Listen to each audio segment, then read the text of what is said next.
गणिया दोल पूर्णिमा धूमधाम रे पालित। गणिया ब्लॉकर ग्रामांचल में बसवास करुवा गोपाल संप्रदाय तरफ दोल उत्सव धूमधाम रे पालित हो जाइछि। दोल पूर्णिमा रे लौड़ी खेल और गोपाल उगाल परंपरा स्वतंत्र। एही ब्लॉकर गणिया पतंडा मालतीपुट गुंडुरीबारी ग्रामर गोपाल संप्रदाय तरफ एही खेल फगु दशमी ठारू आरंभ होई 4 दोल रे शेष हुए। गोपाल माने एकत्रित होई लौड़ी खेली ग्राम परिक्रमा करथांती। 10 ରୁ 12 वर्षर बालक माने उच्च कोटीर खेल प्रदर्शन करथिले। प्रबल खरारे गाँ गाँ बुली लौड़ी खेली गोपाल माने दोल पूर्णिमा पालन करथिले।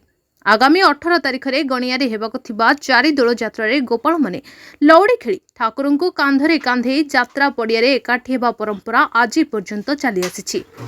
जिला संस्कृति विभाग एथिप्रति दृष्टि देले एही कला लोकाभिमुखी होई परिबो बोली गोपाल संप्रदायर लोक माने मत दैछन्ति। आपण मानकर स्नेह श्रद्धा एवं भल पाइबा को पाथेय करी मणिभद्रा खबर यूट्यूब फेसबुक एवं पोर्टाल ले तार सफलता बजाय रखिछि।